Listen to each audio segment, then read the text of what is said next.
Holy Bible. Mark, chapter 7. The Gospel according to St. Mark.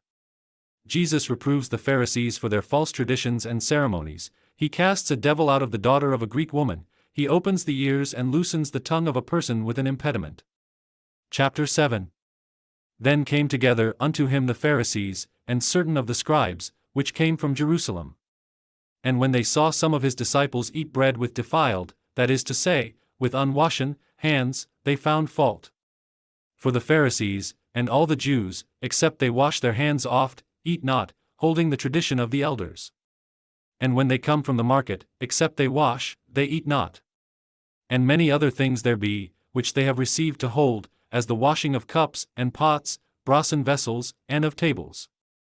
Then the Pharisees and scribes asked him, Why walk not thy disciples according to the tradition of the elders, but eat bread with unwashen hands? He answered and said unto them, Well hath Isaiah prophesied of you hypocrites, as it is written, This people honoureth me with their lips, but their heart is far from me. Howbeit in vain do they worship me, teaching for doctrines the commandments of men. For laying aside the commandment of God, ye hold the tradition of men, as the washing of pots and cups, and many other such like things ye do.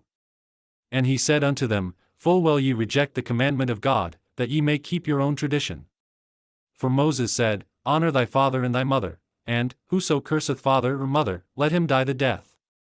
But ye say, If a man shall say to his father or mother, It is Korban, that is to say, a gift, by whatsoever thou mightest be profited by me, he shall be free. And ye suffer him no more to do aught for his father or his mother. Making the word of God of none effect through your tradition, which ye have delivered, and many such like things do ye. And when he had called all the people unto him, he said unto them, Hearken unto me every one of you, and understand.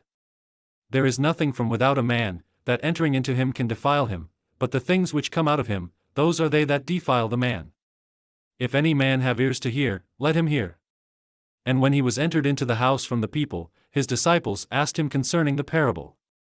And he saith unto them, Are ye so without understanding also?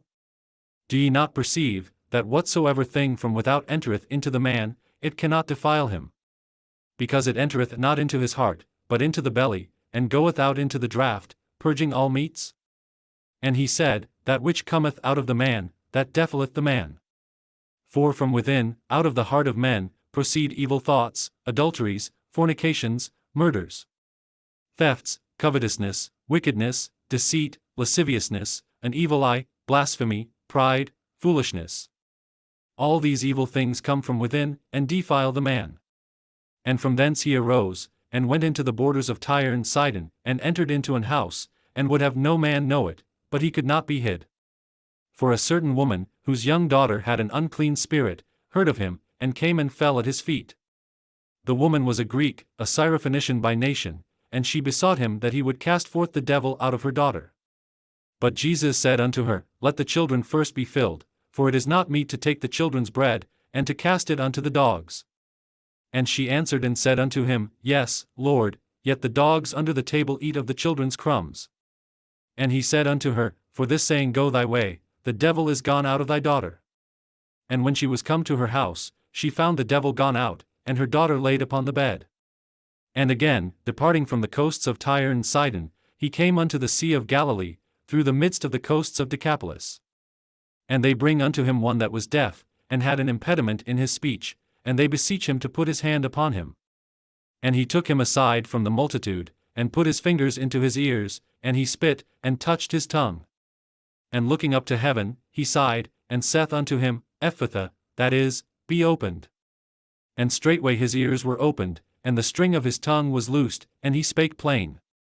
And he charged them that they should tell no man, but the more he charged them, so much the more a great deal they published it. And were beyond measure astonished, saying, He hath done all things well, he mocketh both the deaf to hear, and the dumb to speak.